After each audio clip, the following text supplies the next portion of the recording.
Yes, Godfrey Mchungu hapa, mwanafalsafa mchambuzi wa kimataifa. Nimekutana na ndugu yangu Lugete Musa Lugete. Amekuja kwenye kipindi cha Kiingereza kuja kuzungumza utawala wa Trump.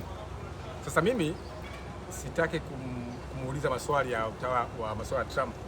Nataka niambie mtazamo wake kuhusu kinachoendelea Iran. Kama umesikia kuhusu Iran, tension kubwa inaendelea.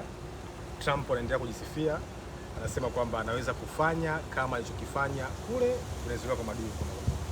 Maduro leo hayupo, yupo jela, ana kesi ya madawa ya kulevya. Hili la Trump hili tunaelekea vipi kimkakati, kihistoria na kiuchumi? Karibu Lugete huko. Kwa Kiswahili, kwa Kiingereza? Kwa Kiswahili. Mgogoro kati ya Marekani na Irani, au kusema kwamba kati ya mataifa magharibi dhidi ya Irani haukuanza leo. Kwa muktadha wa kihistoria, turejee mwaka 1953 ambapo Marekani kwa kushirikiana na Israel na mataifa ya Ulaya yalianzisha Operation Ajax kumwondoa aliyekuwa waziri mkuu wa Irani Bwana Mohammad Mossadegh. Mwaka 1951 waziri mkuu wa Irani Mohammad Mossadegh alipitisha sheria kutaifisha kampuni ya mafuta na kuweka ule uzalendo wa moja kwa moja wa rasilimali za Irani kumilikia na watu wa Irani. Na hapo Marekani, Israeli na Umoja wa Ulaya na nchi za Ulaya, kipindi cha European Economic Community, wakaandaa kitu kinachoitwa Operation Mossadegh, ambapo walimpindua waziri mkuu wa Irani ambaye alikuwa na msimamo mkali wa kutaka rasilimali za Irani ziwanufaishe wa Irani. Hiyo ni mwaka 53.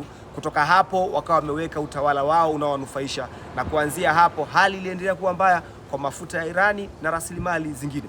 Lakini kimkakati, kwa nini Irani imekuwa ikigombaniwa?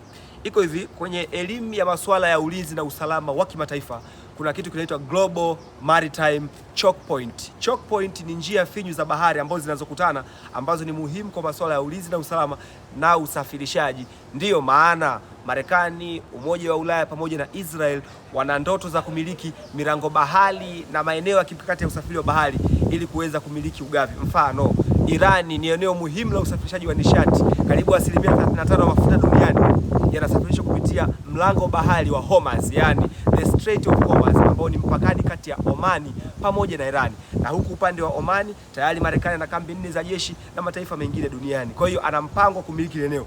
Na huku kwetu Afrika, Marekani pamoja na Uingereza na Ufaransa na mataifa mengine wanamiliki mlango bahari wa Bab el Mandeb, ambapo ni mpakani mwa Eritrea na Djibouti, na upande wa pili ni Yemen. Ukija upande wa mbele yake kuna mfereji wa Suez. Ukija upande wa Ulaya, mpakani mwa Ulaya na Asia, utapata mlango bahari wa Bosphorus na Marmara, ambapo Uturuki ni mshirika namba 2 wa NATO baada ya Marekani.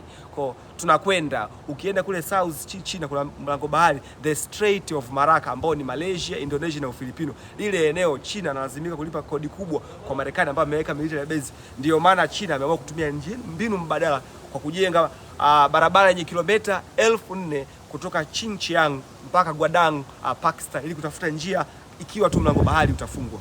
Lakini kiusalama na masuala ya kijasusi, Marekani na Umoja wa Ulaya hawataki ushirikiano wa kimkakati kati ya Irani na Urusi eneo la Mashariki ya Kati. Ndio maana imetumika nguvu kubwa kujaribu kukata kamba za Irani pamoja na Urusi Mashariki ya Kati. Kwanza kwa kuangusha utawala wa Bashar Hafidh al-Assad na baba yake ambao ulidumu kuanzia mwaka 1972 mpaka leo. Bashar kuanguka pale Urusi, tayari nguvu ya Mashia Mashariki ya Kati imeanguka na Irani. Lakini wanamgambo wa Hezbollah nchini Lebanoni nao wamekuwa wakitaabishwa.